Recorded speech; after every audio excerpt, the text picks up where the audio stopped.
Meu único desejo de Natal é você sumir da minha vida. Meu filho falou isso na frente de toda a família, na mesa de ceia, olhando direto nos meus olhos. Eu levantei daquela cadeira, peguei meu casaco e saí sem dizer uma palavra. Desapareci. E o que aconteceu depois? Bem, eles nunca mais foram os mesmos. Meu nome é João Mendes. Tenho 73 anos e passei os últimos 2 anos morando na casa do meu filho Ricardo, aqui na zona sul de São Paulo. Não porque eu precisasse de caridade, não, mas porque ele insistiu. Pai, vem morar com a gente. A casa é grande. Você fica perto dos netos. Eu acreditei. Acreditei que um filho quer o pai por perto. Que burrice a minha. Antes de eu continuar, quero agradecer a esse canal por me dar voz para contar o que aconteceu. E peço a você que está me ouvindo agora, se inscreve no canal, comenta aí de que cidade você está assistindo. E fica até o final, porque essa história precisa ser ouvida. Todo dia tem uma história nova aqui. E quem sabe um dia você não precise contar a sua também. Aquela véspera de Natal começou como qualquer outra. A casa cheia de gente, os parentes da Fernanda, minha nora, ocupando a sala toda com suas risadas altas e seus vinhos caros. Eu fiquei no meu canto, quieto, como sempre fazia. Aprendi que quanto menos espaço eu ocupasse, melhor. A Fernanda não gostava quando eu opinava sobre qualquer coisa. O Ricardo evitava meu olhar. Só meus netos, o Pedro e a Júlia, ainda vinham me dar abraço de vez em quando. Mas até isso estava raro. A mesa estava bonita, não vou negar. Cheia de comida, cara. Essas coisas que eu nunca comi na vida. Peru assado, tender, salpicão com aqueles ingredientes que eu nem sei pronunciar. Tudo muito chique, muito moderno. Eu me sentei na ponta da mesa, no lugar mais distante da cabeceira. Ninguém precisou me indicar onde sentar. Eu já sabia qual era o meu lugar naquela casa. O último. Sempre o último. Tava todo mundo conversando, brindando, tirando foto. Eu fiquei ali, comendo em silêncio, mastigando devagar, tentando ser invisível. Mas aí eu cometi o erro. Eu abri a boca. A Fernanda tinha acabado de trazer o peru da cozinha, toda sorridente, recebendo elogios de todo mundo. E eu, sem pensar direito, comentei: tá bonito. Minha falecida esposa, a Maria, fazia um peru no Natal que era uma coisa de outro mundo. Ela temperava com umas ervas que ela mesma plantava lá no quintal. Foi só isso. Juro. Só uma lembrança da minha mulher, que morreu faz 13 anos e que eu ainda sinto falta todo santo dia. O silêncio cortou a mesa como uma faca. A Fernanda parou de sorrir. Os parentes dela trocaram aqueles olhares. E o Ricardo fechou a cara de um jeito que eu conhecia bem. Aquela cara de vergonha. Vergonha de mim. Sempre foi assim. Ele sempre teve vergonha da minha origem, do jeito que eu falo, das minhas histórias de vida simples. Para ele, eu sou o lembrete constante de que ele veio de baixo, de que o sobrenome Mendes não tem nada de especial, que o dinheiro que ele tem hoje foi suado, não herdado. Pai, ele disse a voz baixa, mas dura, não começa. Eu tentei explicar que não foi crítica, que eu só estava lembrando da mãe dele, mas ele já tinha levantado da mesa. Foi até a cozinha atrás da Fernanda. Dava para ouvir ela chorando lá dentro, falando alto. Eu não aguento mais, Ricardo. Eu não aguento mais. Eu fiquei ali, sentado, sentindo o peso de 20 pares de olhos em cima de mim. Ninguém falou nada. Ninguém saiu em minha defesa. Os minutos passaram devagar, pesados. Quando o Ricardo voltou, ele não sentou. Ficou de pé, atrás da cadeira dele, as mãos apertando o encosto com força. Eu conhecia aquela postura. Era a mesma de quando ele era adolescente e estava prestes a explodir comigo por alguma coisa. Só que dessa vez, ele não era mais um menino. Era um homem de 43 anos. E eu já não tinha forças para aguentar briga. Pai, eu vou falar uma coisa e o senhor vai me ouvir. A voz dele saiu trêmula, mas alta o suficiente para todo mundo ouvir. Eu cansei. Cansei de tentar te agradar. Cansei de tentar fazer dessa casa um lugar bom para todo mundo e sempre ter o senhor ali, jogando na cara que nada é bom o suficiente, que a comida da Fernanda não é boa, que a educação que a gente dá para os nossos filhos está errada, que a gente vive errado. Eu tentei interromper, tentei dizer que não era nada disso, mas ele levantou a mão pedindo silêncio. Não, deixa eu terminar. O senhor quer saber qual é o meu único desejo de Natal? É você sumir da minha vida. É ter paz na minha própria casa. É não ter que ouvir mais essas comparações, essas histórias do passado, esse peso todo em cima de mim. Eu senti aquelas palavras entrarem no meu peito como pregos enferrujados, um por um. Meu único desejo é você sumir da minha vida. Meu filho, o menino que eu criei sozinho depois que a mãe dele morreu, o menino que eu acordava de madrugada para fazer mamadeira, que eu levava no médico, nas reuniões da escola, que eu trabalhei feito um condenado para dar tudo do bom e do melhor. Esse menino cresceu e virou um homem que queria que eu sumisse. Mas sabe o que eu senti naquela hora? Não foi tristeza, não foi desespero. Foi uma clareza fria, uma lucidez que eu não tinha há muito tempo. Eu olhei para o meu filho e percebi que eu já não existia mais para ele. Eu era só um incômodo, um peso morto, um velho sem utilidade que ocupava espaço na casa dele. E na frente de todo mundo, na véspera de Natal, ele deixou isso claro. Muito bem, se era isso que ele queria, era isso que ele ia ter. Eu me levantei devagar, não falei nada, não olhei para ninguém. Só levantei, fui até o cabideiro perto da porta e peguei meu casaco velho, aquele de lã que a Maria me deu de aniversário há 20 anos e que eu nunca tive coragem de jogar fora. Coloquei ele nos ombros com calma. O Ricardo me chamou, a voz já diferente, como se tivesse percebido que tinha ido longe demais. Pai, espera, a gente pode conversar. Mas eu não parei. Não olhei para trás. Meus netos me chamaram também. Vô, não vai embora, vô. A voz da Júlia doeu. Mas eu não parei. Abri a porta, saí para o corredor do prédio e fechei ela atrás de mim. Devagar, sem bater. Desci os 4 andares pelas escadas, cada degrau ecoando no silêncio. Lá embaixo, a portaria estava vazia. O porteiro tinha ido para casa passar o Natal com a família dele. Eu abri a porta de vidro e senti o ar frio da noite me bater no rosto. Tava chovendo fino, aquela garoa de São Paulo que molha sem fazer barulho. Eu comecei a andar. Não sabia para onde. Só andei. Foi andando naquela chuva, com a cidade toda iluminada para a festa que eu não tinha mais, que eu tomei a decisão. Se meu filho queria que eu sumisse, eu ia sumir. Mas do jeito que eu queria, não do jeito que ele esperava. E quando eles fossem atrás de mim, se fossem, iam descobrir quem realmente era o velho que eles trataram como um nada. Porque eu aprendi uma coisa nesses 73 anos de vida. Às vezes, a única justiça que você consegue é a que você faz com as próprias mãos. E eu ia fazer. Caminhei aquela noite toda, molhei até os ossos, mas não senti frio, senti raiva, senti determinação, e pela primeira vez em 2 anos eu me senti vivo de novo. Andei quase 3 horas debaixo daquela garoa. As ruas estavam vazias, todo mundo recolhido nas suas casas quentinhas, comemorando. Eu passei por vitrines decoradas, ouvi risadas saindo de apartamentos, vi famílias reunidas através das janelas iluminadas. E não senti pena de mim. Senti foi liberdade. Pela primeira vez em 2 anos, eu não tinha que pedir licença para existir. Quando cheguei na Rua Augusta, já passava da meia-noite. Entrei num hotel pequeno, desses antigos, com recepção apertada e cheiro de mofo. O rapaz da recepção me olhou de cima embaixo. Viu meu casaco encharcado, meu cabelo branco pingando água. Deve ter pensado que eu era algum mendigo. Tem vaga para hoje? Perguntei. Ele hesitou. Tem sim, senhor. Mas é R$ 80 a diária. Pagamento adiantado.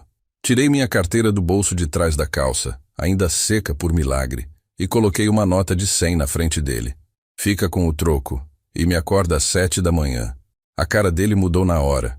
Subi pro quarto, um cubículo com cama de solteiro e banheiro minúsculo. Tirei a roupa molhada, tomei um banho quente que durou quase meia hora. Fiquei ali debaixo do chuveiro deixando a água queimar minha pele, lavando aquela humilhação toda. Quando saí, me olhei no espelho embaçado. 73 anos me encarando de volta. Rosto marcado, corpo magro mas ainda forte, olhos cansados. Mas eu não vi um velho derrotado. Vi um homem que ainda tinha fogo dentro do peito. Me deitei naquela cama dura e fiquei olhando para o teto manchado. Não consegui dormir. A cabeça não parava. Ficava voltando para 20 anos atrás, quando o Ricardo tinha 23 anos e me ligou dizendo que tinha passado no vestibular de administração. Numa faculdade particular boa, caríssima. Ele estava tão feliz, tão empolgado.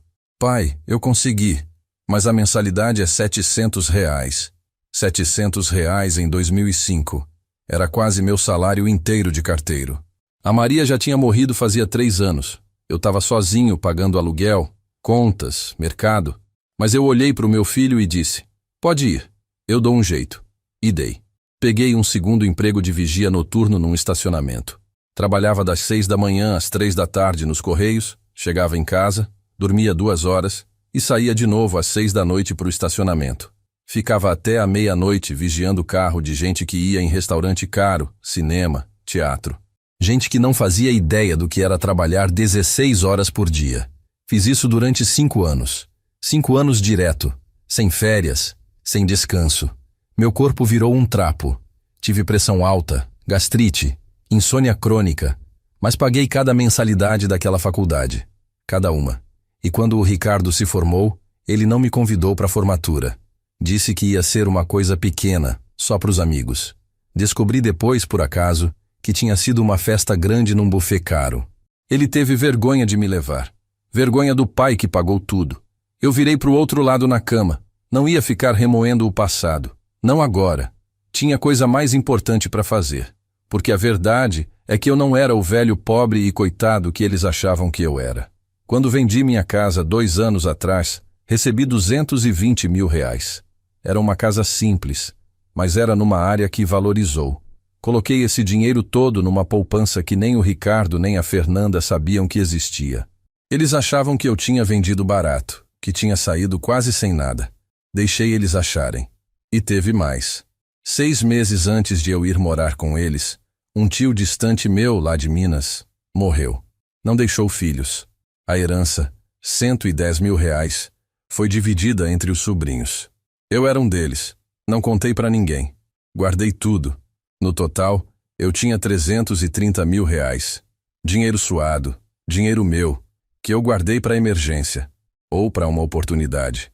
E agora, deitado naquele quarto de hotel vagabundo, molhado e sozinho na véspera de Natal, eu percebi que a oportunidade tinha chegado. Eu ia usar esse dinheiro para fazer o que eu deveria ter feito há muito tempo. Viver a minha vida. Do meu jeito. Sem dar satisfação para filho ingrato, sem abaixar a cabeça para nora metida, sem me encolher em canto de casa que não era minha. Ia sumir de verdade. E quando eles percebessem o que perderam, ia ser tarde demais. Dormi umas 3 horas, no máximo. Acordei com o telefone do quarto tocando. 7 da manhã. Levantei, me vesti com a roupa que tinha secado no aquecedor vagabundo do banheiro e desci. A cidade já estava acordando. Dia de Natal. As ruas ainda meio vazias, algumas lojas fechadas, outras já abrindo. Tomei café num bar de esquina.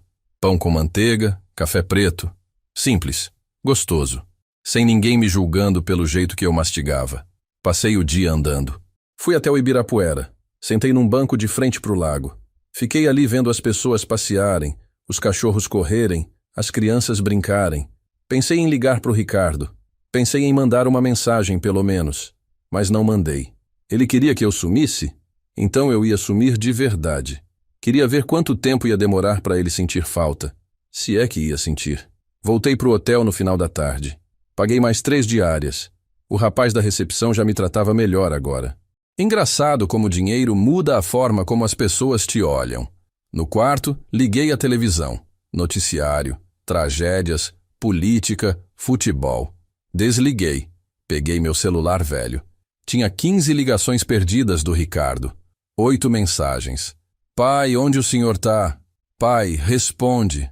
A gente está preocupado. Pai, pelo amor de Deus, dá um sinal de vida. Li todas. Não respondi nenhuma. Desliguei o celular. Na segunda noite fiz uma decisão. Ia procurar um lugar para morar. Um lugar meu. Pequeno, simples, mas meu. Onde eu pudesse andar descalço, comer na hora que quisesse, assistir o que eu quisesse na TV. Sem ouvir suspiro de nora. Sem ver cara feia de filho. E mais, ia fazer uma coisa que eu sempre quis fazer, mas nunca tive coragem. Algo que a Maria sempre me incentivou, mas que eu deixava para depois. Não vou dizer ainda o que era, mas era algo que ia mudar tudo. Na terça-feira de manhã, vesti minha melhor roupa, a que eu usava só em ocasiões especiais, e fui numa imobiliária. Uma mocinha me atendeu, educada, sorridente. Procuro um apartamento pequeno para alugar. Algo de um quarto, mobiliado, numa área tranquila. Ela me mostrou algumas opções no computador. Escolhi um em Pinheiros. Quarto, sala, cozinha americana, banheiro, R$ 1.200 por mês. Vista para a rua arborizada. Perfeito. Quando o senhor quer ver? Agora. Fomos juntos. O apartamento era exatamente o que eu precisava. Pequeno, limpo, silencioso. Fechei ali mesmo. Dei 3 meses de caução e o primeiro aluguel. R$ 4.800 em dinheiro. A moça ficou surpresa, mas não recusou. Quando o senhor quer a chave? Hoje. Ela hesitou. Mas precisa fazer o contrato, reunir documentos. Coloquei mais R$ 500 na mesa. Hoje. Ela entendeu. 2 horas depois, eu estava com a chave na mão e o contrato assinado. Meu endereço novo. Meu recomeço. Voltei pro hotel, peguei minhas poucas coisas, paguei a conta e fui pro apartamento. Entrei, fechei a porta e encostei nela. Olhei em volta. Era meu. Só meu. Pela primeira vez em 2 anos, eu não era hóspede. Não era um peso. Não era um incômodo. Eu era o dono. E aquilo me encheu de uma satisfação que eu não sentia há muito tempo. Sentei no sofá velho que veio com o apartamento e liguei meu celular de novo. 28 ligações perdidas. 15 mensagens. Até da Fernanda tinha. Seu João, por favor, dê notícias. As crianças estão perguntando. Eu sorri. Um sorriso amargo. Agora se importavam com as crianças. Agora eu era seu João, de novo. Digitei uma mensagem curta e mandei no grupo da família. Estou bem. Não se preocupem. Preciso de um tempo. Não dei endereço. Não dei telefone fixo. Não dei nada. E desliguei o celular de novo.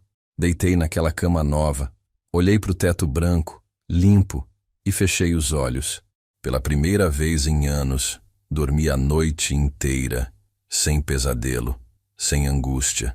Só cansaço bom. Cansaço de quem está recomeçando. Acordei na quarta-feira com o sol batendo na minha cara através da cortina fina. Levantei sem pressa, fiz café na cafeteira velha que tinha na cozinha, sentei na mesinha pequena e tomei olhando pela janela. Lá embaixo, a rua estava cheia de gente indo para o trabalho. Vida normal, rotina, e eu ali, fora de tudo aquilo. Invisível de novo, mas dessa vez por escolha própria. E sabe o que era diferente? Eu estava em paz. Pela primeira vez em muito tempo, eu estava em paz de verdade. Peguei meu celular, mais mensagens, agora até de números que eu nem conhecia. Gente que o Ricardo devia ter pedido para me procurar. Apaguei todas sem ler, menos uma. Era do Pedro, meu neto. Vô, cadê você? A mãe tá chorando, o pai não tá dormindo. Por favor, volta. Li aquela mensagem 3 vezes. Senti um aperto no peito, não vou mentir. Mas respirei fundo e deixei pra lá. As crianças iam entender um dia. Quando crescessem, iam entender que às vezes a gente precisa escolher a própria dignidade. Saí de casa cedo. Tinha um lugar que eu precisava ir. Um lugar que eu evitei durante anos, por medo, por vergonha, por achar que era tarde demais. Peguei o metrô até a estação Trianon-MASP e caminhei até a Avenida Paulista. O prédio era antigo, com aquela fachada de azulejo dos anos 70. No térreo tinha uma placa pequena, meio desbotada. Conservatório Musical Vila Lobos. Aulas de piano, violão, canto. Fiquei parado na frente daquele lugar por uns 5 minutos. Só olhando, respirando, juntando coragem. Entrei. A recepção era apertada, com pôsteres de concertos antigos nas paredes e uma mesa cheia de papel. Uma senhora de uns 60 anos me recebeu. Óculos de grau grosso, cabelo grisalho preso num coque. Bom dia. Posso ajudar? Engoli seco. Eu queria informação sobre aulas de violão. Ela sorriu. Claro. É para o senhor mesmo? É. Ela não demonstrou surpresa. Só pegou uma fichinha. O senhor já tocou antes? Olhei para ela e deixei a verdade sair.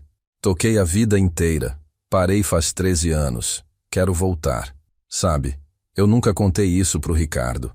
Nunca contei que quando eu era jovem, lá em Córrego do Ouro, eu tocava violão nas festas da cidade. Tocava e cantava.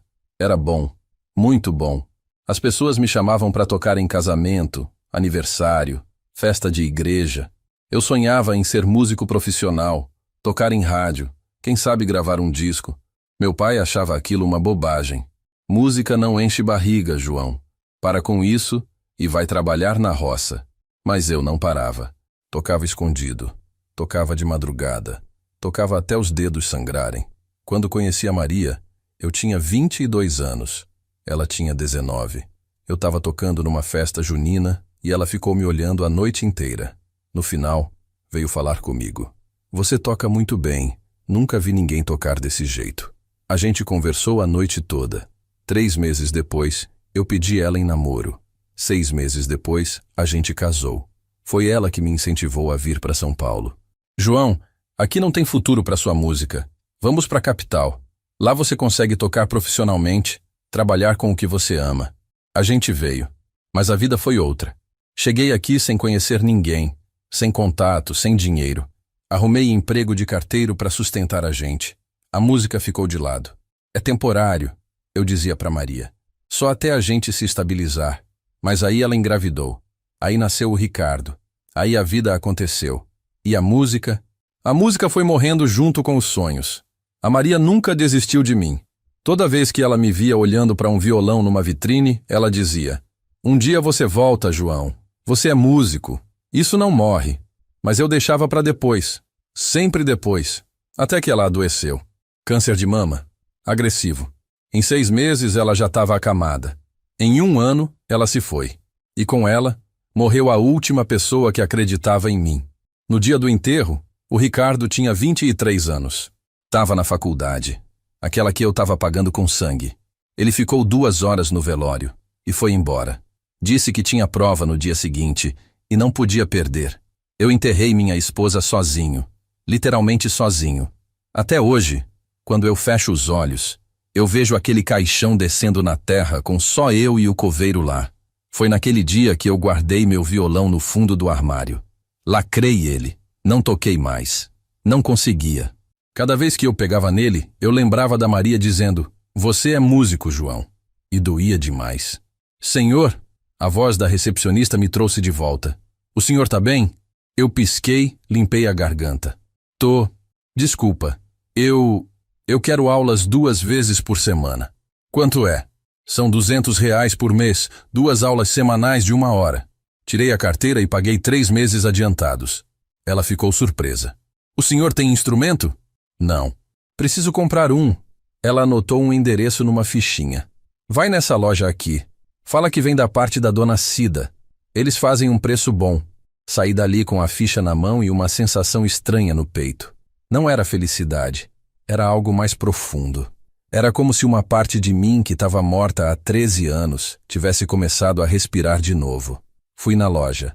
Comprei um violão folk, cordas de aço, bom som. R$ 2.500. Levei na mão mesmo, sem case. Voltei pro apartamento andando, abraçado com aquele violão como se fosse uma criança. Quando entrei em casa, tranquei a porta, sentei no sofá e coloquei o violão no colo. Minhas mãos tremiam. Passei os dedos nas cordas.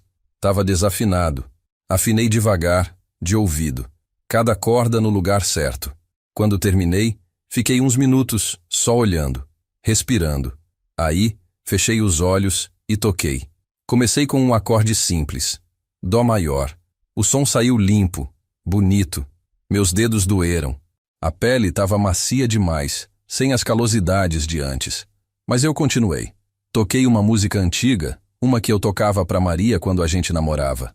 Luar do Sertão. Toquei inteira. E quando terminei, eu estava chorando. Não de tristeza, de alívio, de libertação. Liguei meu celular de novo. Tinha uma ligação perdida do Ricardo. Dessa vez ele tinha deixado o recado na caixa postal. Escutei. A voz dele estava diferente. Cansada. Quase quebrada. Pai, eu sei que o senhor está com raiva. E tem razão de estar. Eu falei coisas horríveis. Mas por favor, volta. A gente precisa conversar. Tem coisas que o senhor não sabe. Coisas que estão acontecendo aqui e que eu não tive coragem de te contar. Me liga, por favor. Só me liga. Desliguei. Não ia ligar. Não ainda. Porque eu sabia como era essa história. Agora que eu tinha sumido, agora que eu tinha dado o que ele pediu, ele queria me ter de volta. Mas eu não ia voltar. Não do jeito que eu saí. Se um dia eu voltasse, ia ser do meu jeito. com a minha dignidade. E eles iam ter que me aceitar como eu era, não mais como o velho invisível que abaixava a cabeça. Passei o resto da tarde tocando. Meus dedos viraram carne viva, mas eu não parava. Era como se 13 anos de silêncio tivessem que sair tudo de uma vez. Quando escureceu, eu parei. Coloquei o violão com cuidado no sofá. Fui no banheiro e olhei meus dedos. Estavam feridos, vermelhos, quase sangrando. Mas eram os dedos de um músico de novo. E isso valia qualquer dor. Na quinta-feira de manhã, recebi uma mensagem de um número desconhecido. Senhor João, me chamo Beatriz, sou assistente social. Seu filho Ricardo me procurou preocupado. Podemos conversar? Li e apaguei. Ele tinha chamado assistente social agora, como se eu fosse um velho senil que tinha fugido de casa, que precisava de resgate. Ri sozinho. Se ao menos eles soubessem. Fui para minha primeira aula de violão.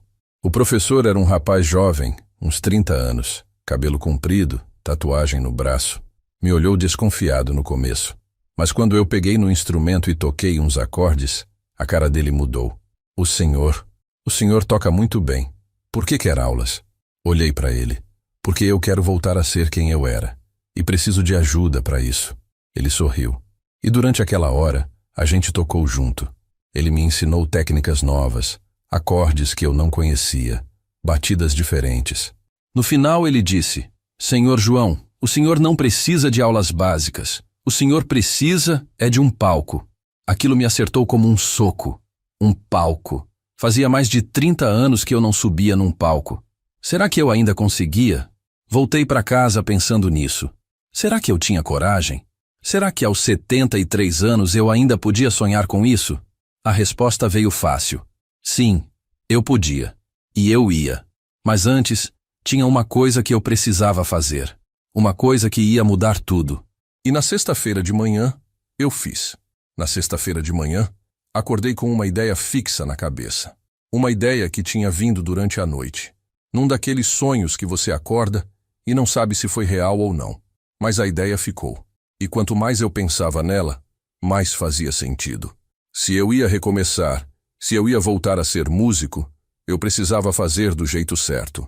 Do jeito que a Maria teria querido. Sem medo, sem vergonha.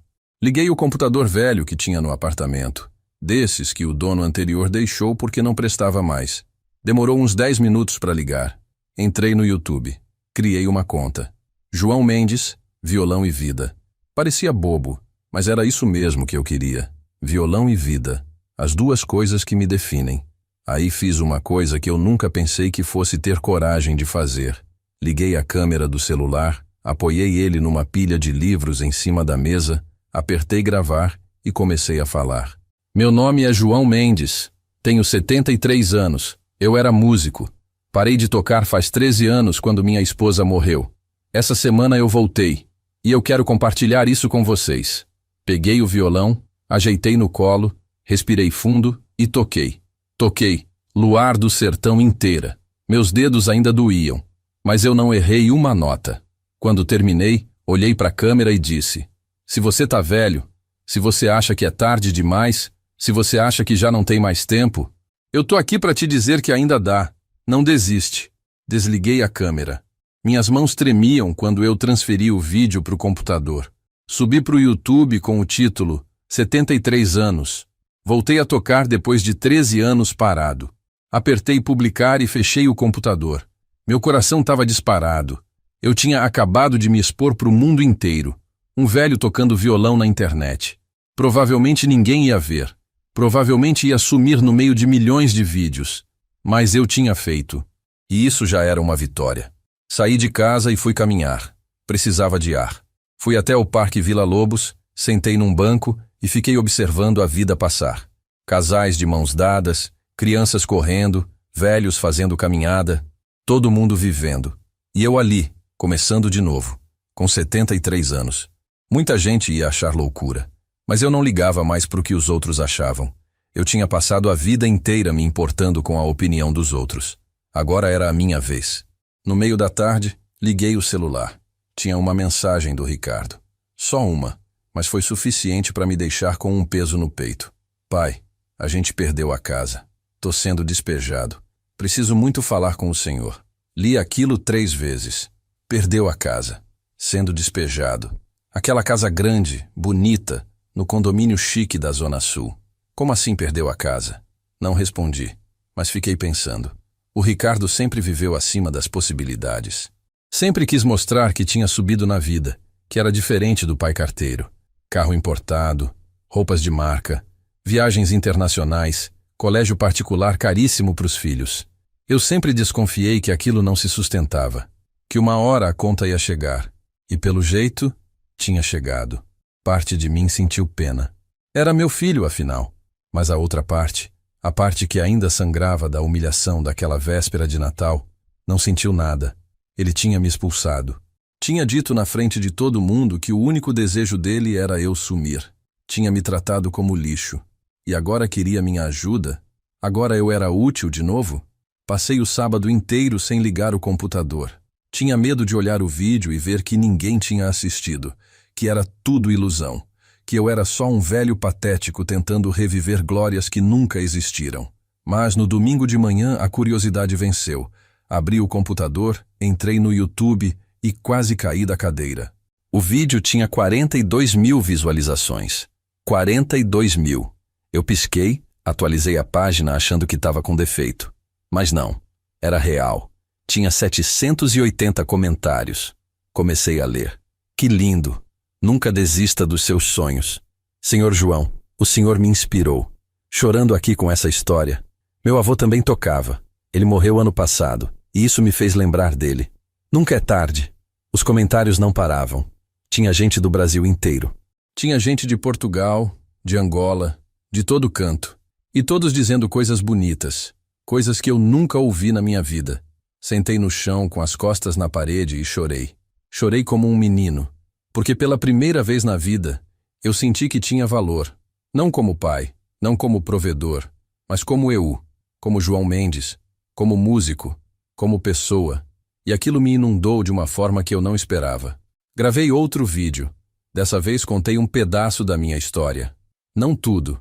Só contei que tinha vindo do interior, que tinha trabalhado a vida inteira como carteiro, que tinha largado a música para sustentar a família e que tinha voltado agora. Não mencionei o Ricardo, não mencionei a briga, só falei da música. E toquei de novo. Dessa vez toquei Asa Branca, uma música que meu pai cantava quando eu era criança. Postei. Em 2 horas, o vídeo tinha 10 mil visualizações. As pessoas estavam compartilhando. Eu comecei a receber mensagens privadas. Gente contando suas histórias. Gente dizendo que eu tinha dado coragem para eles recomeçarem. Uma senhora de 68 anos disse que tinha voltado a pintar por minha causa. Um homem de 75 disse que tinha retomado as aulas de inglês que tinha largado há 20 anos. E eu, que tinha passado a vida inteira invisível, de repente estava dando esperança para desconhecidos. Na segunda-feira, o professor de violão me ligou empolgado. Senhor João, o senhor virou febre na internet. Meus alunos estão todos falando do senhor. Eu ri. Não acreditava. Tem mais, ele continuou. Um bar aqui perto, Noites de Boteco, tá procurando músicos para tocar aos sábados.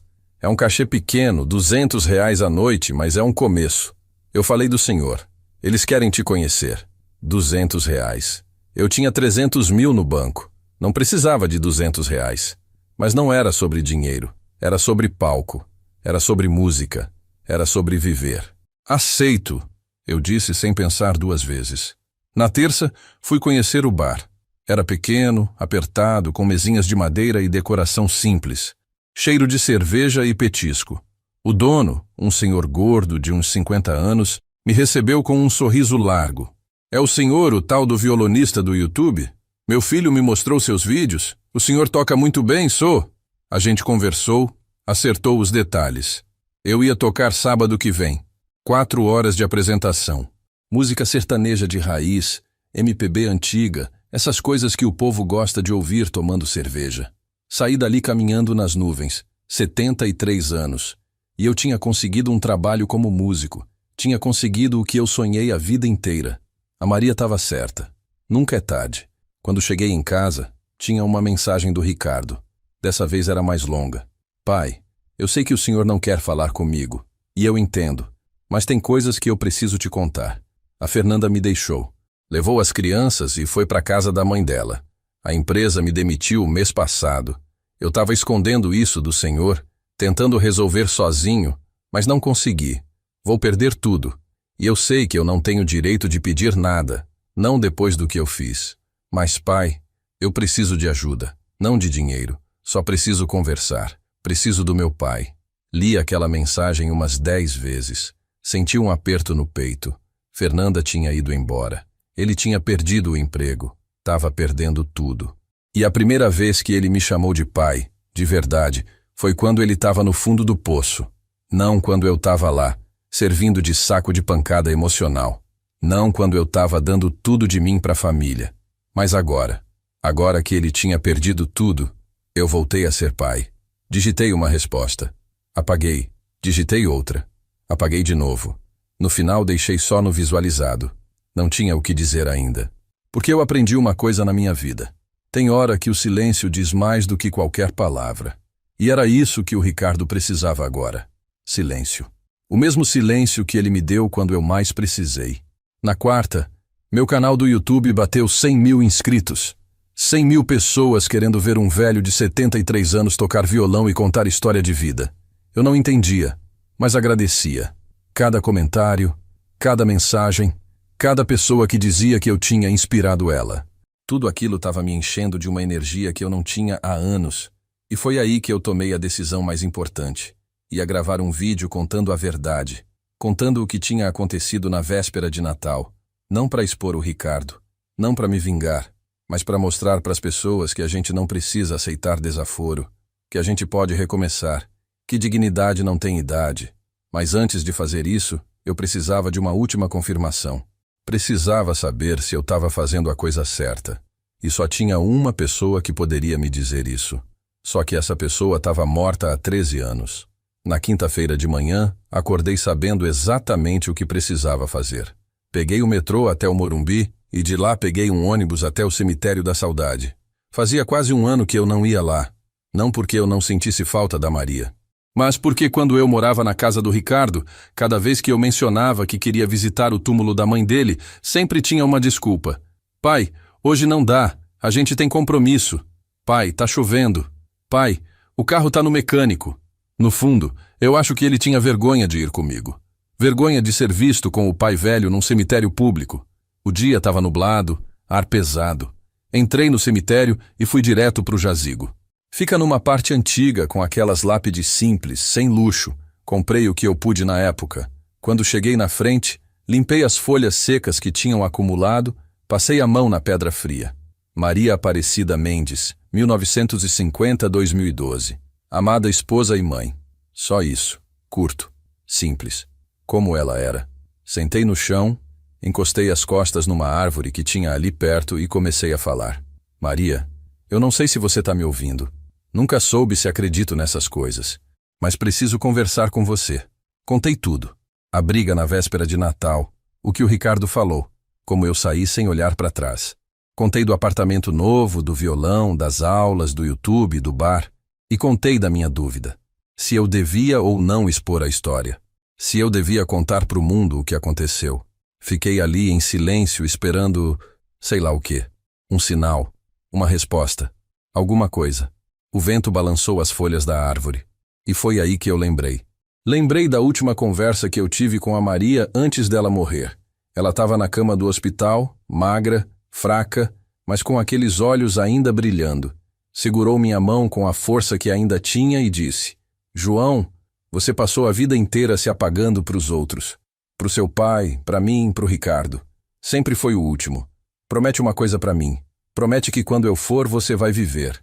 De verdade, sem medo, sem se esconder. Eu prometi, mas não cumpri. Até agora. Levantei do chão, limpei a calça e olhei para a lápide. Você tinha razão, Maria. Como sempre. Eu vou fazer o que eu deveria ter feito há muito tempo. Vou viver, do meu jeito. Saí do cemitério com a decisão tomada. Ia gravar o vídeo, ia contar a verdade. Não para destruir o Ricardo, mas para me libertar. Para mostrar que velho também tem dignidade. Que velho também merece respeito. Quando cheguei em casa, tinha uma ligação perdida. Número de São Paulo que eu não conhecia. Tinha deixado recado. Escutei. Era uma voz de mulher, profissional, séria. Senhor João Mendes, aqui é da Rádio Cultura FM. Vimos seus vídeos no YouTube e gostaríamos de convidá-lo para uma entrevista no nosso programa de domingo. É ao vivo, das 10 ao meio-dia. Por favor, retorne o contato. Rádio Cultura. Ao vivo. Domingo. Minha primeira reação foi desligar e fingir que não tinha ouvido. Mas aí eu pensei, não, chega de fugir, chega de ter medo. Liguei de volta. Alô, aqui é o João Mendes. Recebi o recado sobre a entrevista. A moça do outro lado ficou empolgada. Senhor João, que bom que ligou. O senhor aceita? Aceito, eu disse. E foi naquele momento que eu percebi que não tinha mais volta. Eu tinha entrado num caminho sem retorno. Passei a sexta ensaiando, tocando, afinando, errando, recomeçando. Meus dedos já tinham criado calos de novo. A dor tinha virado costume. Gravei mais um vídeo. Dessa vez contei sobre a entrevista na rádio. Domingo eu vou estar na Rádio Cultura, ao vivo. Um velho de 73 anos que ninguém conhecia há 2 semanas. A vida dá voltas, gente. Postei. Os comentários vieram rápido. Vou sintonizar. Orgulho do Senhor. Meu avô vai ouvir junto comigo. E no meio desses comentários todos, tinha um que me chamou a atenção. Era de um usuário chamado Ricardo M. Oficial. Cliquei no perfil. Era ele. Era meu filho. Ele tinha visto o vídeo. Tinha visto tudo. E tinha comentado. Estou muito orgulhoso de você, pai. Li aquilo 5 vezes. Orgulhoso. Ele estava orgulhoso. Agora.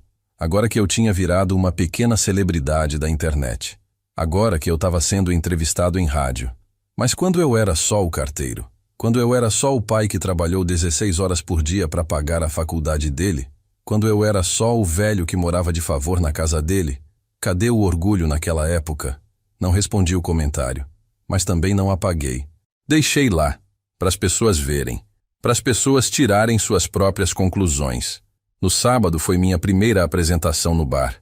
Cheguei cedo, ajudei a arrumar as cadeiras, testei o som. O dono me apresentou para os funcionários. Esse aqui é o João, nosso músico novo. Tratem bem dele. Quando começou a encher, fiquei nervoso. Fazia mais de 30 anos que eu não tocava para um público de verdade. Mas quando sentei no banquinho, peguei o violão e olhei para aquelas pessoas todas esperando. O medo sumiu e eu toquei. Toquei tudo o que eu sabia. Sertanejo raiz, Tonico e Tinoco, Tião Carreiro, Cascatinha e Inhana. MPB também, Chico Buarque, Caetano, Djavan. O povo cantava junto, batia palma, pedia bis. No intervalo, várias pessoas vieram falar comigo. Seu João, o senhor toca demais. A gente está gravando e postando nas redes. O senhor é o cara do YouTube, né? Minha filha adora seus vídeos. Quando a noite acabou, o dono veio me pagar. Contou os R$ 200 e colocou mais 50. Uma gorjeta. O senhor arrasou hoje. Volta semana que vem? Volto, eu disse, guardando o dinheiro no bolso. Não era sobre o dinheiro. Nunca foi. Era sobre estar vivo. Era sobre fazer o que eu amava. Era sobre ser visto, reconhecido, respeitado. Cheguei em casa de madrugada, cansado, mas feliz. Liguei o celular que tinha ficado no silencioso. Tinha 12 mensagens do Ricardo, todas desesperadas. Pai, por favor. Pai, me responde. Pai, só quero conversar. A última me fez pausar. Pai, eu vi seu show no Instagram. Vi as pessoas gravando. O senhor tá brilhando. E eu percebi que eu nunca te dei espaço para isso. Desculpa. Desculpa por tudo. Fiquei olhando para a mensagem. Ele tinha visto. Tinha visto que eu não precisava dele. Que eu estava bem. Que eu estava, como ele disse, brilhando. E só agora, só depois de tudo, ele tinha percebido o que perdeu. Respondi só uma coisa. Domingo, 10 horas, Rádio Cultura. Sintoniza. Domingo de manhã, acordei às 6. Não consegui dormir direito a noite toda.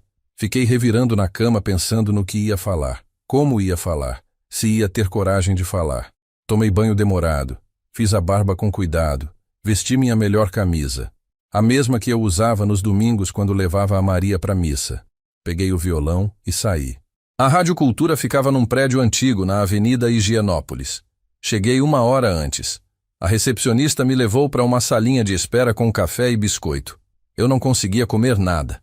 O estômago estava embrulhado. Uns 20 minutos depois, apareceu uma moça jovem, toda sorridente. Senhor João? Sou a Camila, produtora do programa. O senhor está nervoso? Um pouco, admiti. Ela riu. É normal. Mas o Mário, nosso apresentador, é super tranquilo. Vai ser uma conversa gostosa. O senhor vai tocar também, né? Vou, eu disse, segurando firme no violão. Entramos no estúdio. Era menor do que eu imaginava. Uma mesa com microfones, fones de ouvido, computadores. O apresentador era um homem de uns 50 anos, cabelo grisalho, óculos redondos. Me cumprimentou com um aperto de mão firme. Senhor João, é uma honra. Seus vídeos são inspiradores. Minha mãe tem 70 anos e voltou a fazer tricô por sua causa. Aquilo me desarme um pouco. Fico feliz, eu disse. Sentamos. Colocaram os fones em mim, ajustaram o microfone. E às 10 em ponto, o Mário abriu o programa. Bom dia, pessoal. Hoje temos um convidado muito especial. Um senhor de 73 anos que está virando febre na internet. Ele parou de tocar violão faz 13 anos e voltou agora. Já tem mais de 200 mil inscritos no YouTube. Senhor João Mendes, seja bem-vindo. Eu agradeci, a voz meio trêmula. Ele começou com perguntas fáceis. De onde eu era, como comecei na música, por que parei. Fui respondendo devagar, me soltando aos poucos. Contei de Córrego do Ouro, das festas que eu tocava, de como vim para São Paulo cheio de sonhos. E por que o senhor parou, seu João? Respirei fundo. Parei porque a vida aconteceu. Casei, tive filho, precisei trabalhar. A música ficou para depois. E esse depois nunca chegou. Até que minha esposa morreu faz 13 anos. E aí eu guardei o violão e não toquei mais. E o que fez o senhor voltar agora? Essa era a pergunta. A que eu sabia que ia vir. E eu tinha duas opções. Contar uma meia-verdade ou contar tudo. Olhei para o Mário, para os olhos dele, e decidi. Ia contar a verdade. Não toda, mas parte dela. Eu morava com meu filho, e a convivência não estava sendo boa. No Natal, houve uma situação. Palavras foram ditas, palavras duras. E eu decidi que era hora de recomeçar, de viver para mim, de parar de me anular. O Mário se inclinou para frente, interessado. O senhor pode falar mais sobre isso? Eu podia. E eu ia. Sabe, Mário, a gente passa a vida inteira se sacrificando pelos filhos, trabalhando, abrindo mão, dando tudo. E a gente acha que isso é amor. E é. Mas às vezes, a gente se perde tanto nesse papel de pai, de provedor, que esquece de ser gente, de ter sonhos, de ter vontades. E quando a gente envelhece, quando já não é mais tão útil, a gente vira um peso. Um incômodo. Minha voz começou a falhar. Parei, bebi um gole de água. Na véspera de Natal, continuei. Meu filho me disse que o único desejo dele era eu sumir da vida dele, na frente de toda a família. E sabe o que eu fiz? Levantei e saí, sem olhar para trás. E foi a melhor decisão da minha vida. O estúdio ficou em silêncio. O Mário tirou os óculos, limpou. Percebi que ele estava emocionado. E o senhor se arrepende? Não, nem um pouco. Porque foi naquele momento que eu decidi que eu ainda tinha valor, que eu ainda podia viver, que eu ainda podia ser músico, que eu ainda podia ser eu. Ele ficou me olhando com aquele olhar de quem entende, de quem sente. Seu João, o senhor tem uma mensagem para outros idosos que podem estar passando por algo parecido? Eu olhei direto para a câmera que tinha ali, mesmo sabendo que era rádio. Mas eu sabia que tinha gente gravando, que aquilo ia parar na internet. E eu quis falar olhando. Se você é velho e está se sentindo um peso, se você está numa casa onde você não é respeitado, onde você tem que pedir licença para existir, saia. Recomeça. Não importa a idade. Dignidade não tem prazo de validade. E para vocês, filhos, que podem estar ouvindo, cuidado com as palavras que falam para os seus pais. Porque uma hora eles podem te dar exatamente o que você pediu. E aí vai ser tarde demais para voltar atrás. Quando terminei de falar, o telefone do estúdio começou a tocar. E não parou mais. A Camila entrou correndo. Mário, tem mais de 100 pessoas ligando. Tá lotado. Todo mundo querendo falar com o seu João. O resto do programa virou uma sequência de ligações emocionadas. Gente chorando, contando histórias parecidas, agradecendo. Uma senhora de 82 anos ligou só para dizer que ia procurar as aquarelas dela, que estavam guardadas há 20 anos. Um homem de 70 ligou dizendo que ia ligar para o filho que não falava com ele fazia 5 anos. No final, o Mário me pediu para tocar. Peguei o violão, respirei fundo e toquei Luar do Sertão. Ali, ao vivo, na rádio. Quando terminei, tinha lágrimas correndo no meu rosto. E eu não me importei. Pela primeira vez na vida, eu chorei em público e não senti vergonha. Saí do estúdio 2 horas depois. A Camila me abraçou forte. Seu João, o senhor não tem noção do que acabou de fazer. O telefone não parou de tocar. As redes sociais estão explodindo. O senhor tocou em algo muito profundo nas pessoas. Eu agradeci, peguei meu violão e saí. Liguei o celular na rua. Tinha 87 notificações. Mensagens, comentários, compartilhamentos. E no meio de tudo, uma mensagem do Ricardo. Só 4 palavras. Pai, me desculpa. Por favor. Pela primeira vez eu respondi. A gente precisa conversar. Mas não ainda. Quando eu estiver pronto. Andei para casa. Devia ter uns 4 quilômetros, mas eu queria andar. Precisava processar tudo aquilo. Quando cheguei no meu prédio, tinha um homem na porta. Alto, terno bem cortado, pasta executiva. Ele me viu e veio em minha direção. Senhor João Mendes? Sim, eu respondi desconfiado. Ele estendeu a mão. Me chamo Paulo Andrade. Sou empresário artístico. Acabei de ouvir sua entrevista na rádio e vim aqui te fazer uma proposta. Aquilo me pegou de surpresa. Proposta? Ele sorriu. O senhor já pensou em fazer shows maiores? Teatros pequenos? Casas de cultura? Eu trabalho com artistas da terceira idade. É um nicho crescente. E o senhor tem algo especial. Tem história. Tem verdade. As pessoas se conectam com isso. Fiquei parado, processando. Shows, teatros. Com 73 anos. Eu, que tinha passado a vida inteira invisível. Não precisa responder agora. Ele continuou me entregando um cartão. Pensa com calma. Me liga quando decidir. Ele foi embora. Eu subi pro apartamento segurando aquele cartão como se fosse ouro. Sentei no sofá, coloquei o violão do lado e fiquei olhando para a parede. A vida tinha virado em 1 mês. Completamente. E eu ainda não sabia se aquilo era real ou se eu ia acordar e descobrir que era tudo sonho. Mas se era sonho, eu não queria acordar. Porque pela primeira vez em 73 anos, eu estava vivendo. De verdade. Peguei o celular e abri o YouTube. Meu último vídeo tinha 500 mil visualizações. 500 mil. Os comentários não paravam. E no meio deles, vi um que me fez parar. Era de um usuário que eu não conhecia. Meu avô se matou ano passado porque se sentia um peso para a família. Seu João, obrigado por mostrar que tinha outro caminho, que ele poderia ter recomeçado. Vou guardar seus vídeos para sempre. Fechei o celular, deitei na cama e chorei. Mas dessa vez não era de tristeza. Era de propósito. Eu tinha encontrado um propósito. E aos 73 anos, isso era tudo. Passei 2 dias pensando na proposta do empresário. Shows em teatros. Eu, João Mendes, ex-carteiro, viúvo, 73 anos, subindo em palcos de verdade. Parecia loucura. Mas aí eu lembrei de uma coisa que a Maria sempre dizia. João, a loucura é deixar a vida passar sem tentar. Na terça-feira, liguei para o Paulo Andrade. Eu aceito. Ele ficou em silêncio por uns segundos, como se não acreditasse. Sério? Sério. Então vamos nos encontrar amanhã para conversar sobre os detalhes. Na quarta, a gente se encontrou num café na Paulista.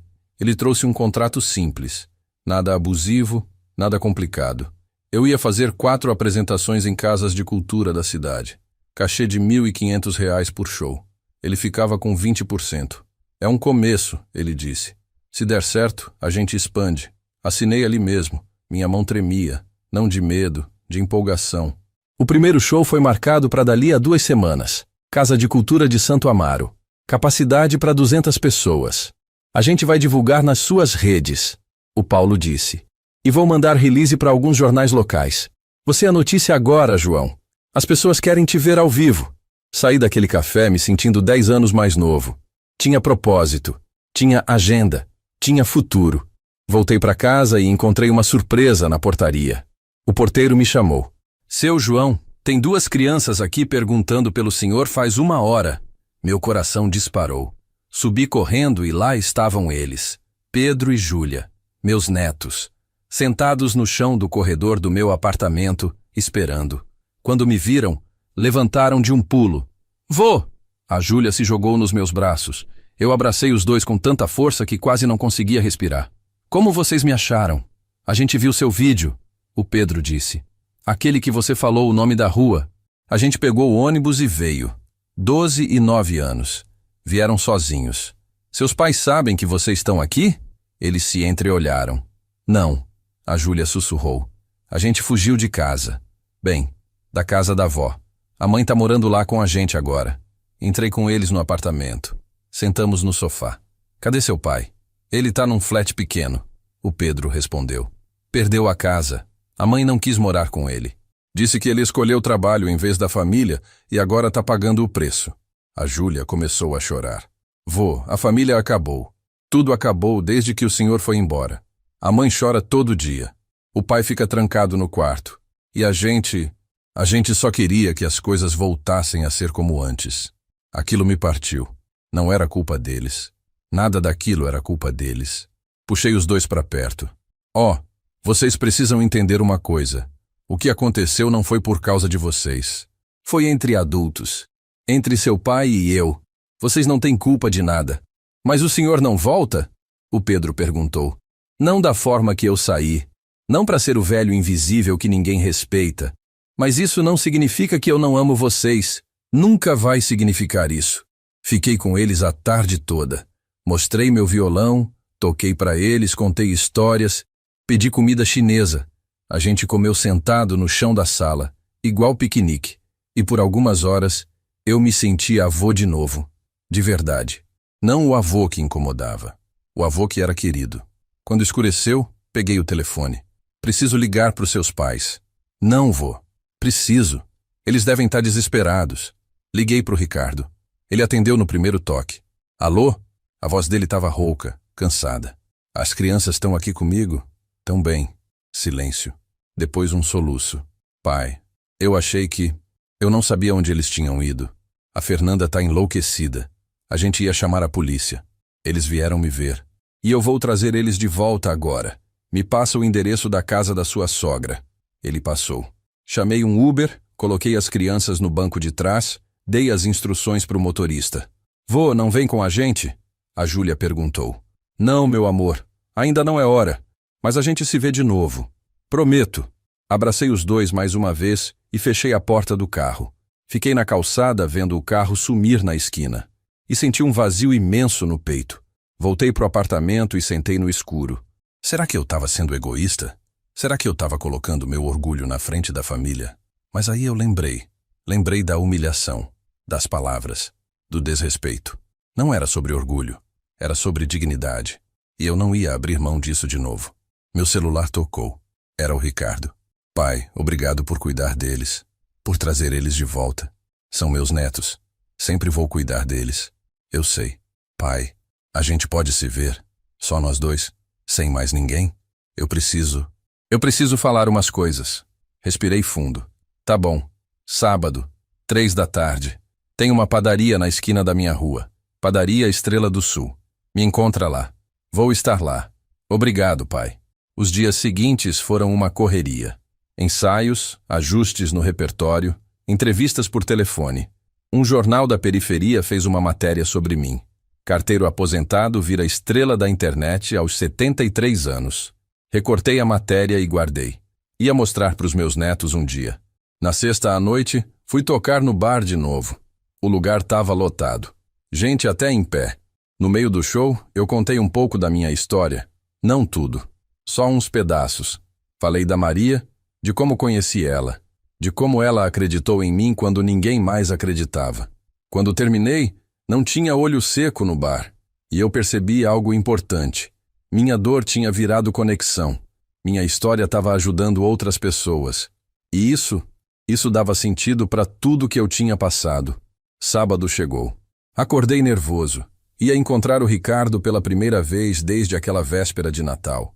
Mais de um mês tinha se passado. Um mês que mudou tudo. Cheguei na padaria 15 minutos adiantado. Pedi um café, sentei numa mesa do canto. Fiquei esperando. Ele chegou no horário, mas quando eu vi ele entrando, quase não reconheci. Tinha emagrecido muito. A barba por fazer, olheiras fundas, roupa amarrotada. Parecia 10 anos mais velho. Ele me viu, hesitou, depois veio até a mesa. Oi, pai. Oi. A gente ficou em silêncio uns segundos. Ele sentou. Pediu um café também.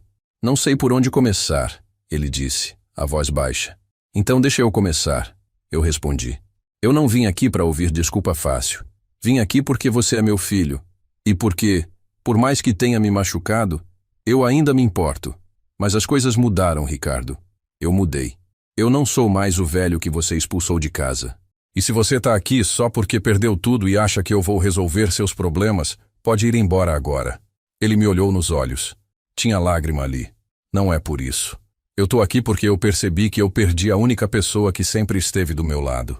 Sempre. E eu tratei você como lixo. Eu tinha vergonha de você, pai. Vergonha da sua profissão, da sua origem, do seu jeito simples. E eu passei anos te fazendo sentir pequeno por causa disso. Enquanto isso, você era o maior homem que eu conhecia. E eu só percebi isso quando você se foi. Eu bebi um gole do café. E o que você quer de mim agora? Ele limpou as lágrimas. Nada. Só queria te pedir perdão. E falar que eu vi seus vídeos. Todos. E vi o homem que você sempre foi. E que eu nunca deixei brilhar. Você é incrível, pai. E eu sinto muito por ter demorado tanto para ver isso. Ficamos mais 1 hora conversando. Ele me contou tudo. Como perdeu o emprego por causa da crise na empresa. Como tentou esconder, pegando dinheiro emprestado, se afundando em dívidas. Como a Fernanda descobriu e foi embora. Como ele perdeu tudo. Eu mereço, ele disse. Eu mereço tudo isso. Quando saímos da padaria, eu olhei para ele. Ricardo, eu te perdoo. Mas perdoar não significa esquecer. Nem significa voltar a ser como era. Você vai ter que reconstruir a confiança. Aos poucos. Se eu deixar você voltar para minha vida, vai ser nos meus termos. Respeitando quem eu sou. Entendeu? Ele acenou com a cabeça. Entendi. E eu aceito. A gente se despediu na rua. Sem abraço. Ainda não.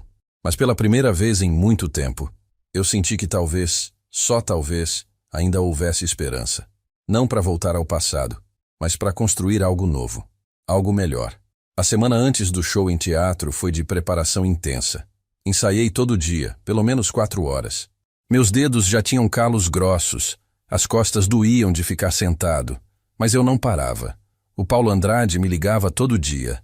João, tem gente ligando querendo comprar ingresso. Os 200 lugares já foram. Vou abrir lista de espera. 200 pessoas, pagando para me ver tocar. Isso ainda não tinha entrado na minha cabeça. Na quinta-feira, 3 dias antes do show, recebi uma mensagem do Pedro. Vô, a gente pode ir no seu show? Eu e a Júlia? Sorri. Claro que pode. Vou deixar 2 ingressos reservados para vocês. E o pai? Parei de digitar. Pensei. Se ele quiser ir, pode ir também. Mas sem alarde, sem fazer cena. Tá bom, vô, a gente te ama. Sexta-feira chegou um e-mail que me deixou sem chão. Era da produtora de um programa de televisão. Um programa grande, desses de domingo à tarde. Senhor João, gostaríamos de convidá-lo para uma participação especial. O senhor tocaria ao vivo e contaria sua história. Cachê de R$ 5.000. R$ 5.000. Por 15 minutos de TV. Li o e-mail umas 5 vezes. Respondi que ia pensar. Precisava processar aquilo tudo. Sábado de manhã, dia do show, acordei às 5. Não conseguia mais dormir. Fiquei sentado na janela vendo o sol nascer sobre São Paulo. Pensei em tudo que tinha acontecido em 2 meses. De velho expulso de casa para músico com show em teatro. Parecia filme, mas era real. Dolorosamente real. Às 3 da tarde, cheguei na Casa de Cultura de Santo Amaro. O Paulo já estava lá, coordenando tudo. Técnicos ajustando som, luz, organizando cadeiras. Ele me viu e veio correndo. João, cara, tem gente fazendo fila lá fora desde meio-dia. Tem repórter de 3 jornais diferentes. Isso aqui vai ser grande. Senti um frio na barriga. Eu não sei se estou preparado para isso. Ele colocou a mão no meu ombro. Você tá. Você nasceu para isso. Só esqueceu por um tempo. Fui pro camarim. Um cubículo pequeno com espelho, uma cadeira, uma mesinha. Sentei, peguei o violão, fechei os olhos. Maria, eu sussurrei. Se você tá me vendo de algum lugar, Me ajuda hoje. Me dá força. Fiquei ali uns 20 minutos, só respirando, afinando, tocando uns acordes. 1 hora antes do show, o Paulo bateu na porta. João, tem alguém aqui que quer falar com você. Abri a porta. Era o Ricardo, magro, barbado, mas vestido decentemente. Camisa social, calça jeans. Pai, eu só vim dizer que eu vou estar na plateia. E que eu tô orgulhoso. De verdade. A gente se olhou. Não tinha o que dizer. Eu só acenei com a cabeça. Ele entendeu e foi embora. 7 da noite. A casa estava lotada. Eu fiquei na coxia, vendo o povo entrar. Gente de todo tipo. Jovens, velhos, famílias inteiras. Vi meus netos sentando na terceira fileira. A Júlia me viu e acenou, sorrindo. O coração apertou. O Ricardo sentou no fundo, sozinho. Reparei que ele tinha os olhos vermelhos. As luzes apagaram. O Paulo subiu no palco e me apresentou. Senhoras e senhores, é com muita honra que apresento um homem que nos ensinou que nunca é tarde para recomeçar. Com 73 anos, ele voltou a tocar depois de 13 anos parado. Ele é João Mendes. O povo aplaudiu de pé. Eu subi no palco, peguei o banquinho que estava ali, sentei, ajeitei o violão. As luzes do palco eram fortes. Eu mal via as pessoas lá embaixo, mas sentia a energia. Boa noite, eu disse no microfone. Minha voz saiu firme, clara. Meu nome é João Mendes. Nasci em Córrego do Ouro, Minas Gerais, em 1952. Vim para São Paulo com 19 anos, sem nada, só com um sonho de ser músico. A vida me levou por outros caminhos. Fui carteiro durante 42 anos. Trabalhei honestamente, criei meu filho sozinho depois que perdi minha esposa. E eu guardei o violão, guardei meus sonhos. Até que a vida me ensinou que a gente não pode se guardar para os outros. A gente tem que viver, enquanto der. Hoje eu tô aqui, com 73 anos, realizando o sonho que eu tinha com 20. E se um velho teimoso como eu conseguiu, você também consegue. O povo aplaudiu. E eu comecei a tocar. Toquei Luar do Sertão primeiro. Minha voz saiu trêmula no começo, mas foi ficando firme. Toquei Asa Branca, Disparada, tocando em frente. Entre uma música e outra, eu contava histórias. Da minha infância, do dia que conheci a Maria, de quando cheguei em São Paulo. No meio do show parei. Tem uma música que eu nunca cantei para ninguém. Uma música que eu escrevi faz muito tempo, quando minha esposa estava doente. Eu nunca tive coragem de tocar ela. Mas hoje eu vou. Respirei fundo e comecei. Era uma música simples, 3 acordes, letra que falava de amor, de perda, de saudade. Quando terminei, o silêncio foi absoluto. Depois, uma ovação. Gente chorando na plateia. Eu vi a Júlia enxugando as lágrimas. Vi o Ricardo com a mão no rosto. Terminei o show com Evidências. Todo mundo cantou junto. Quando a última nota soou, levantei do banquinho e agradeci. Obrigado por me darem isso aqui hoje, por me deixarem ser quem eu sempre quis ser. Vocês não sabem o presente que vocês me deram. A ovação foi longa. Gente de pé, batendo palma, gritando meu nome. Saí do palco e fui direto pro camarim. Minhas pernas tremiam. Sentei, coloquei o violão de lado e chorei. Chorei de alívio, de felicidade, de realização. Bateram na porta. Era o Paulo. João, tem uma fila de gente querendo foto com você. E tem um repórter da TV querendo entrevistar. Você tá bem? Tô, eu disse, limpando o rosto. Só me dá 5 minutos. Passei 1 hora tirando foto, conversando, ouvindo histórias. Uma senhora de 80 anos me abraçou e disse: Você me fez acreditar que ainda dá tempo. Um jovem de 20 e poucos me disse: Vou ligar pro meu avô amanhã. A gente tava brigado. Cada palavra daquelas me enchia de algo que eu não sabia explicar. Propósito. Era isso. Propósito. Quando finalmente sobrou só eu, o Paulo e a equipe desmontando, meus netos apareceram. Correram e me abraçaram. Vô, você foi incrível. Todo mundo estava chorando. Abracei os dois. Obrigado por virem. A gente não ia perder por nada, o Pedro disse. Atrás deles, o Ricardo se aproximou. Devagar, hesitante. Pai, ele começou, mas não conseguiu continuar. A voz dele quebrou. E pela primeira vez em décadas, meu filho chorou na minha frente. Chorou feito criança. Pai, eu lamento tanto, tanto. Você sempre foi incrível. E eu nunca vi. Eu nunca quis ver. Coloquei a mão no ombro dele. Ricardo, a gente já conversou sobre isso. Não precisa. Precisa. Ele me interrompeu. Precisa porque eu nunca tinha visto você assim, nesse palco, sendo você. E eu percebi o tanto que eu te roubei.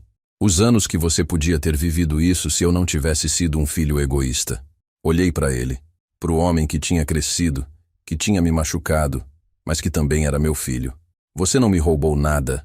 A vida aconteceu, eu fiz escolhas, e tá tudo bem. O importante é que agora eu tô vivendo, e você tá vendo.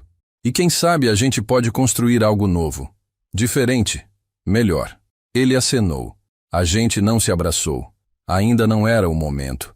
Mas alguma coisa entre a gente tinha mudado, tinha rachado.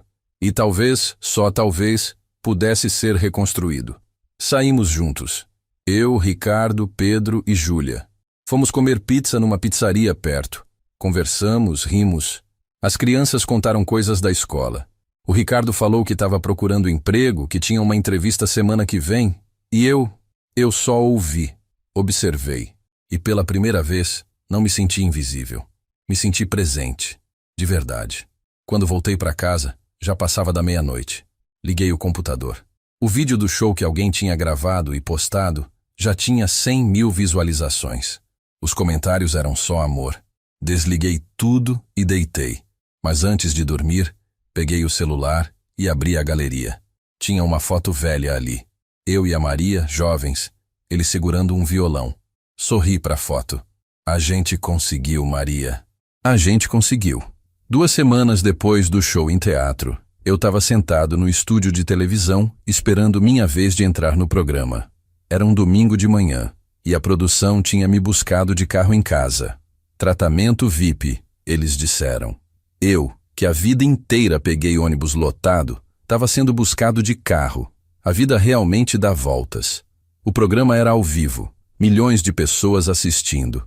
A apresentadora, uma mulher simpática de uns 50 anos, me recebeu no camarim. Seu João, é uma honra ter o senhor aqui. Sua história emocionou o Brasil inteiro. Agradeci. Ainda não tinha me acostumado com isso, com ser reconhecido, com ser importante. Quando entrei no palco, a plateia explodiu em aplausos.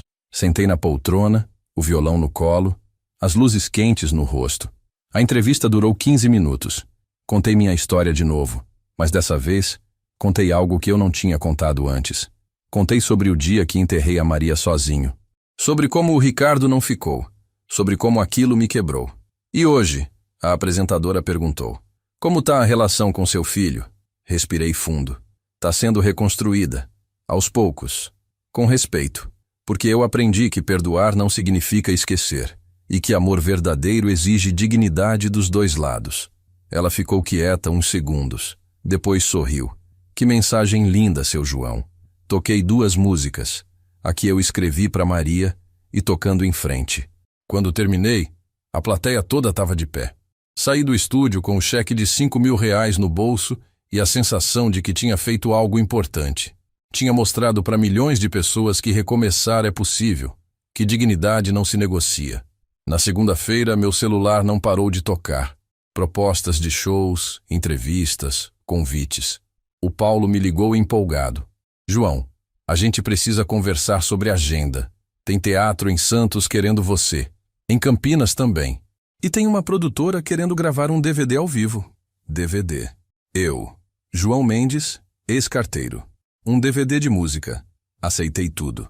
Por que não? Eu tinha perdido 40 anos. Não ia perder mais nenhum dia. Na terça, o Ricardo me ligou. Pai, a gente pode se ver? Pode. Vem aqui em casa. Ele chegou 1 hora depois. Dessa vez estava diferente. Mais limpo, barbeado, com roupa melhor. Consegui um emprego, ele disse sorrindo. Não é grande coisa. Gerente de loja de material de construção. Mas é honesto e tô feliz. Senti orgulho. Fico feliz por você. A gente conversou sobre a vida dele. Ele estava morando num quarto alugado, pagando pensão para os filhos, tentando reconstruir. A Fernanda quer conversar com você, ele disse de repente. Olhei para ele surpreso. Comigo? Por quê? Ele suspirou. Ela viu você na TV. Viu que você tá bem. E acho que ela tá com remorso. Ou sei lá. Ela pediu para eu perguntar se você aceita receber ela. Fiquei em silêncio. A Fernanda. A nora que me tratou como peso morto durante 2 anos, que fazia cara feia quando eu falava, que suspirava alto quando eu aparecia na sala. Agora queria me ver. Não, eu disse. Ricardo piscou. Não? Não. Eu não tenho nada para conversar com ela. Você é meu filho. As crianças são meus netos. Mas ela fez escolhas. E eu também. E minha escolha é não ter ela na minha vida. Ele acenou entendendo. Tudo bem, pai. Eu respeito. Ficamos mais um tempo conversando. Antes de ir embora, ele hesitou na porta. Pai, posso te perguntar uma coisa? Pode. O senhor tá com dinheiro? Tipo, vivendo bem? Olhei para ele. Por quê? Você precisa? Ele balançou a cabeça rápido. Não, não é isso. É que eu sempre achei que quando o senhor vendeu a casa, não sobrou nada. Mas aí esses dias eu fiquei pensando, o senhor tá pagando aluguel, vivendo, fazendo shows, e eu fiquei curioso. Sorri. Um sorriso pequeno. Ricardo, eu tenho o suficiente. Vendi minha casa por um valor bom. Herdei dinheiro de um tio. Guardei tudo. Não contei porque não era da conta de ninguém. E porque eu queria ver quem se importava comigo pelo que eu era. Não pelo que eu tinha. Ele ficou branco. Pai, você sempre teve dinheiro? Sempre tive o suficiente. Mas preferi ficar quieto. E ainda bem que fiquei. Porque assim eu descobri a verdade. Ele saiu da minha casa em silêncio. Não zangado, mas pensativo. E eu fiquei satisfeito com aquilo. Ele precisava entender que eu não era o coitado que ele achava. Nunca fui. Na quinta-feira levei meus netos para tomar sorvete. A gente andou no shopping, conversou, riu. A Júlia me perguntou, Vô, você vai ficar famoso agora? Ri. Não sei, meu amor. Mas não é sobre ser famoso. É sobre ser feliz. E eu tô feliz. A gente também tá feliz que o vô voltou, o Pedro disse. A gente não quer que o vô suma de novo. Segurei a mão dos dois. Não vou sumir. Nunca mais. Mas agora eu vivo do meu jeito. E vocês vão ter que respeitar isso. Combinado? Combinado. No sábado fiz mais um show. Dessa vez num teatro maior. 500 pessoas. Esgotou em 3 dias. No meio do show, olhei para a plateia e vi um rosto familiar. Era a Dona Cida, a recepcionista do conservatório onde eu fazia aula. Ela estava na primeira fileira, sorrindo. Depois do show, ela veio falar comigo. Seu João, eu sabia. Desde o primeiro dia eu sabia que o senhor era especial. Abracei ela. Obrigado por acreditar. Os dias foram passando. Shows, entrevistas, vídeos no YouTube. Meu canal chegou em 500 mil de inscritos. 500 mil de pessoas querendo ouvir um velho de 73 anos tocar violão. Era surreal, mas era real. E eu estava vivendo cada segundo. O Paulo me procurou com uma proposta grande. João, tem uma gravadora interessada em lançar um álbum seu. 10 músicas, produção profissional, distribuição nacional. E eles estão oferecendo um adiantamento de 50 mil reais. 50 mil. Por um álbum. Eu, que a vida inteira ganhei salário mínimo. E o que você acha? Acho que você nasceu para isso. E que chegou a hora. Aceitei. Ia gravar um álbum. Com 73 anos. Ia deixar meu legado. Não para o Ricardo. Não para ninguém específico. Mas para o mundo. Para mostrar que nunca é tarde.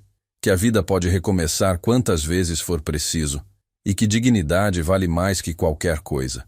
Uma noite, sozinho no apartamento, peguei uma folha de papel e uma caneta. Comecei a escrever uma carta. Uma carta que eu não ia mandar para ninguém. Só ia guardar. Era para mim mesmo. Pro João de 2 meses atrás. Pro velho que tinha saído da casa do filho chorando debaixo de chuva na véspera de Natal. João, escrevi. Você conseguiu. Você sobreviveu à dor. Você transformou a humilhação em força. Você provou para você mesmo que ainda tem valor. Que sempre teve. A Maria estaria orgulhosa. E eu também tô. Orgulhoso de você. Parabéns por não desistir. Parabéns por ter coragem. Parabéns por viver. Dobrei a carta e guardei na gaveta. Deitei na cama, olhei para o teto. E pela primeira vez em décadas, eu dormi sem medo. Sem angústia. Sem me sentir um peso. Dormi em paz. Completa, absoluta paz. Porque eu tinha provado uma coisa. Que a gente pode cair. Pode ser humilhado. Pode ser rejeitado. Mas se a gente tiver coragem, a gente levanta. E quando levanta, levanta diferente, mais forte, mais digno, mais inteiro. E era exatamente isso que eu era agora. Inteiro. Finalmente inteiro. 6 meses depois daquela véspera de Natal, eu estava de pé no palco do Teatro Municipal de São Paulo. Isso mesmo, o Teatro Municipal. Aquele prédio imponente que eu passava na frente todo dia quando era carteiro e pensava, quem sabe um dia eu entro aí. Eu tinha entrado, não como espectador, como artista. Era o lançamento do meu álbum. Nunca é tarde. Eu tinha chamado. 10 músicas. 8 eram releituras de clássicos que eu amava. 2 eram composições minhas. Uma era aquela que eu fiz para Maria. A outra eu tinha escrito 2 semanas atrás. Chamava Recomeço. Falava sobre dor, sobre humilhação, sobre dignidade. Sobre um velho que teve coragem de escolher a si mesmo. O teatro estava lotado. 1.500 lugares, todos vendidos. Tinha gente importante ali. Jornalistas, músicos famosos, produtores. Mas o que mais me emocionou foi ver na quinta fileira meus netos. O Pedro e a Júlia, vestidos bonito, segurando o encarte do meu CD. E do lado deles, o Ricardo. Ele tinha comprado os ingressos com o próprio dinheiro. Fez questão de me falar isso. Pai, dessa vez eu pago. Eu quero pagar para ver o senhor brilhar. Não convidei a Fernanda. Ela tinha tentado se reaproximar outras vezes. Mandava mensagem pelo Ricardo, pedia desculpas indiretas. Mas eu mantive minha posição. Algumas pontes, quando queimam, não têm reconstrução. E tudo bem. Eu aprendi que a gente não precisa perdoar todo mundo. Que a gente pode escolher quem fica na nossa vida. E ela não ficou. O show começou. Toquei cada música com a alma. Entre uma e outra, contava histórias. Falei da minha infância em Minas, do dia que cheguei em São Paulo sem nada no bolso. Falei da Maria, de como ela acreditou em mim quando eu mesmo não acreditava. E pela primeira vez em público, contei a história completa daquela véspera de Natal. Meu filho me disse que o único desejo dele era eu sumir da vida dele. Eu falei, a voz firme, sem tremer. E eu dei o que ele pediu. Saí debaixo de chuva, sozinho, sem saber para onde ir. E foi a melhor decisão da minha vida. Porque foi ali que eu decidi que eu ainda tinha valor, que eu ainda merecia respeito, que eu ainda podia viver. O teatro ficou em silêncio. Hoje, meu filho está aqui. Ali na quinta fileira, a gente se reconciliou. Mas não voltamos a ser o que éramos. Porque o que éramos não era saudável. A gente construiu algo novo, com respeito, com limites, com dignidade dos dois lados. Olhei para onde o Ricardo estava sentado. Mesmo de longe, dava para ver que ele estava chorando. E eu continuei. Essa música agora é para todos os velhos que estão ouvindo. Para todos que se sentem invisíveis, que se sentem um peso. Vocês não são. Vocês têm valor. E nunca é tarde para recomeçar. Nunca. Comecei a tocar Recomeço. A plateia escutou em silêncio absoluto. Quando terminei, a ovação durou 5 minutos. Depois do show, teve coquetel. Gente me cumprimentando, tirando foto, pedindo autógrafo. Autógrafo. Eu, João Mendes, dando autógrafo. Meus netos não saíam do meu lado. Vô, você é famoso, a Júlia dizia empolgada. Eu ri. Não é sobre ser famoso, meu amor. É sobre ser respeitado e feliz. O Ricardo veio por último. Esperou todo mundo ir embora.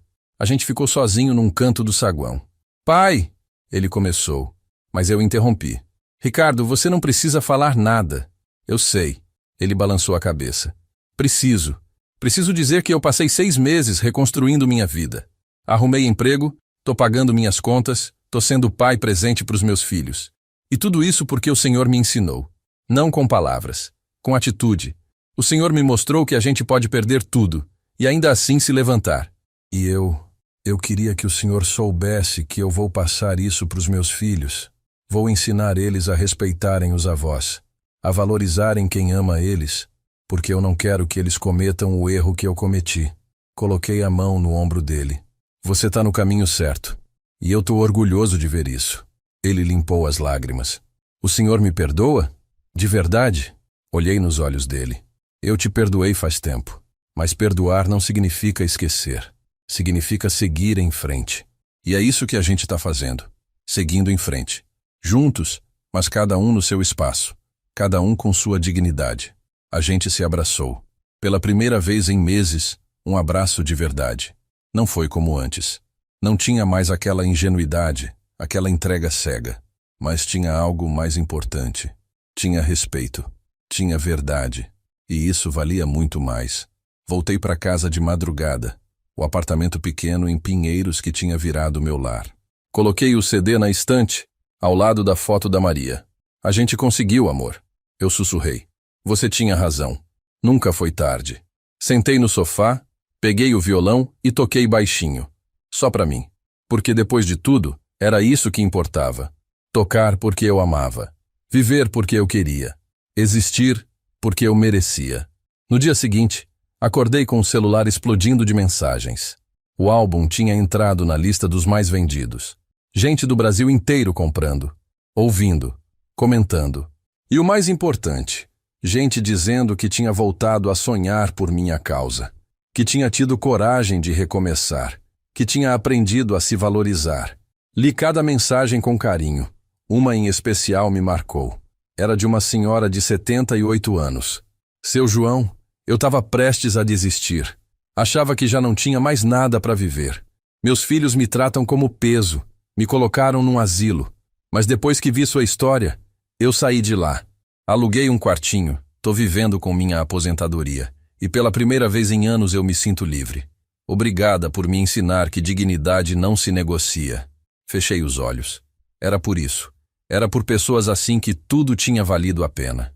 Não pelo sucesso, não pelo dinheiro, não pela fama, mas por ter mostrado que recomeçar é possível, que velho tem valor, que a vida não acaba aos 60, aos 70, aos 80. A vida acaba quando a gente desiste. E eu não desisti. Hoje, 7 meses depois daquela véspera de Natal, eu acordo todo dia sabendo quem eu sou.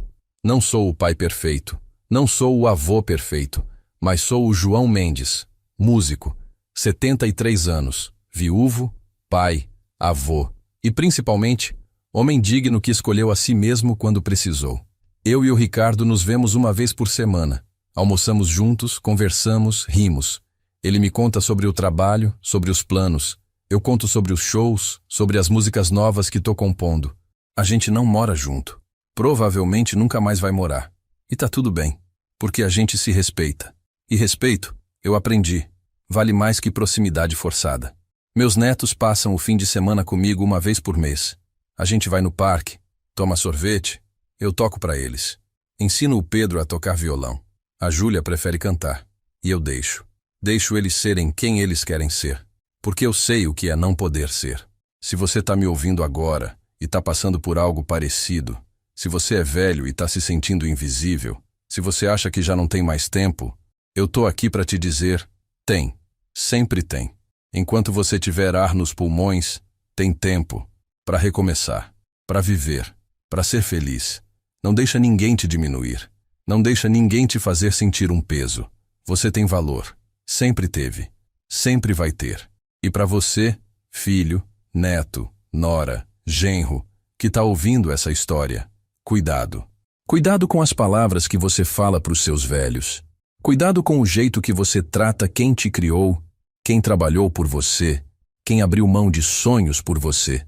Porque um dia, esse velho pode acordar, pode decidir que não vai mais aceitar desrespeito. E aí, quando ele se for, você vai perceber o vazio que ficou. E vai ser tarde demais.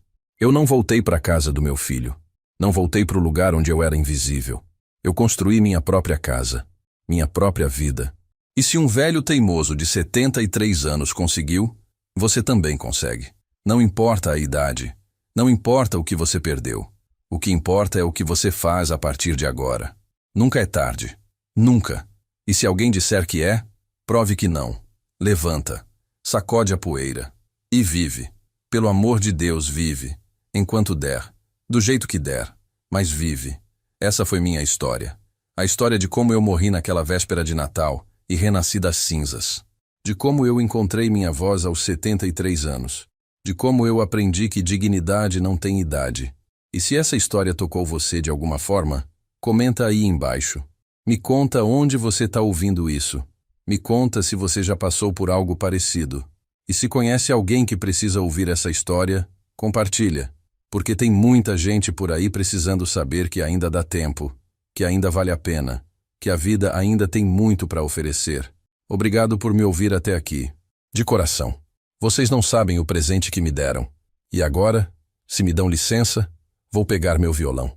Porque enquanto essas mãos conseguirem tocar, enquanto essa voz conseguir cantar, eu vou continuar, vivendo, sonhando, sendo eu.